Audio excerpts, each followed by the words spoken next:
Oras, salam sehat untuk kita semua. Marilah kita membuka hati, pikiran untuk diisi firman Tuhan yang akan menuntun kita sepanjang hari ini. Kita berdoa.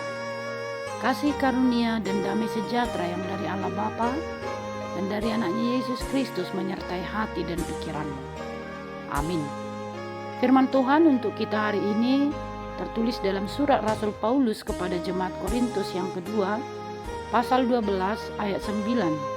Begini firman Tuhan. Tetapi jawab Tuhan kepadaku, cukuplah kasih karuniaku bagimu, sebab justru dalam kelemahanlah kuasaku menjadi sempurna. Sebab itu terlebih suka aku bermegah atas kelemahanku, supaya kuasa Kristus turun menaungi aku. Demikian firman Tuhan. Damang Dainang dan kaum muda yang Tuhan kasihi, hidup di zaman ini mengajarkan satu hal yang sangat kuat. Jadilah kuat. Kuat secara mental, kuat secara ekonomi, kuat secara sosial, kuat secara iman. Seakan-akan kelemahan adalah suatu yang harus disembunyikan. Kita belajar menutupi luka, menampilkan senyum terbaik dan berkata, saya baik-baik saja, walaupun di dalam hati tidak demikian. Bahkan di gereja pun kadang kita merasa harus selalu tampak kuat, seolah orang beriman tidak boleh lemah. Namun firman Tuhan hari ini membawa kita pada kebenaran yang berbeda, bahkan bertolak belakang dengan cara dunia berpikir. Dalam 2 Korintus 12 ayat 9, Tuhan berkata kepada Paulus, cukuplah kasih karuniaku bagimu, sebab justru dalam kelemahanlah kuasaku menjadi sempurna. Kalimat ini lahir dari pengalaman pribadi Paulus.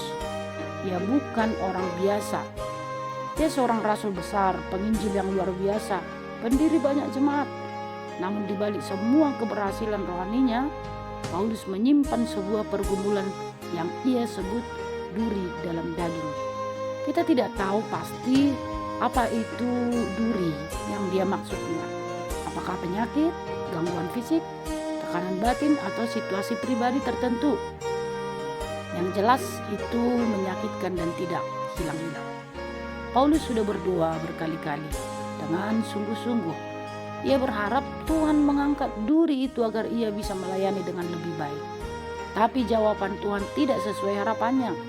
Tuhan tidak mengangkat duri itu. Ia hanya berkata, cukuplah kasih karuniaku. Bapak Ibu, kaum muda yang Tuhan kasihi, seringkali kita pun berada di posisi yang sama. Kita berdoa agar Tuhan mengubah keadaan, tetapi Tuhan justru mengubah hati kita. Ia tidak selalu menyingkirkan badai, tetapi Ia memberi kekuatan untuk tetap berdiri di tengah badai itu. Kasih karunia Tuhan bukan sekedar penghiburan, itu adalah kuasa Allah yang bekerja di saat kita tak lagi mampu berjuang dengan kekuatan sendiri. Ada kisah menarik dari kehidupan Henry Nouwen, seorang teolog besar dan profesor di universitas ternama. Di tengah karir dan penghormatan, ia mengambil keputusan yang mengejutkan. Ia meninggalkan dunia akademis dan pindah ke komunitas LRH, tempat bagi orang-orang dengan disabilitas mental. Di sana ia merawat seorang bernama Adam yang tidak bisa bicara dan sepenuhnya tergantung pada bantuan orang lain. Nouwen yang dulu disanjung karena kepintarannya, kini belajar rendah hati lewat kelemahan orang yang ia rawat. Ia berkata justru melalui Adam ia mengenal Allah lebih dalam. Nilai manusia bukan ditentukan oleh keberhasilan atau kemampuan kita, tetapi oleh siapa kita di hadapan Allah. Bapak Ibu dan kaum muda yang Tuhan kasihi, kelemahan bukan kegagalan. Kelemahan adalah ruang tempat kasih karunia Allah bekerja.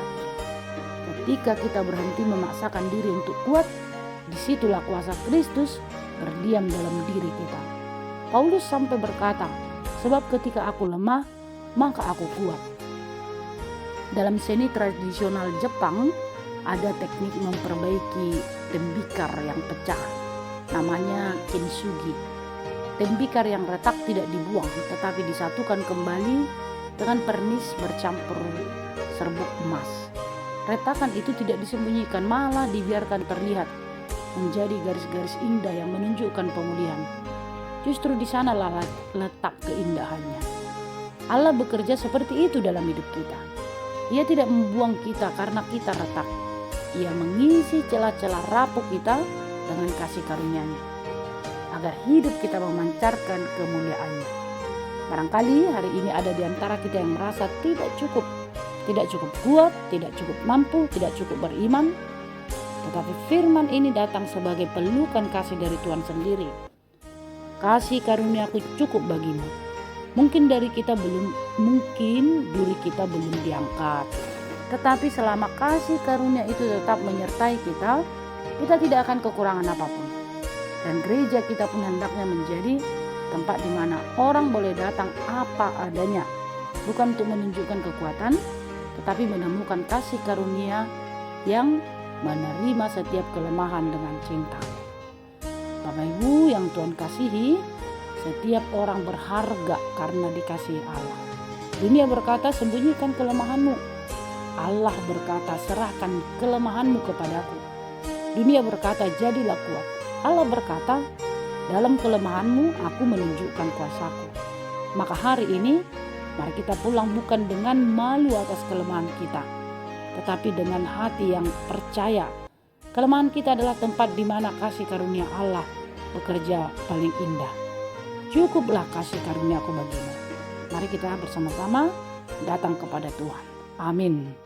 Terimalah berkat Tuhan. Anugerah Tuhan kita Yesus Kristus, kasih setia Allah Bapa, dan persekutuan Roh Kudus menyertai saudara sekalian. Amin.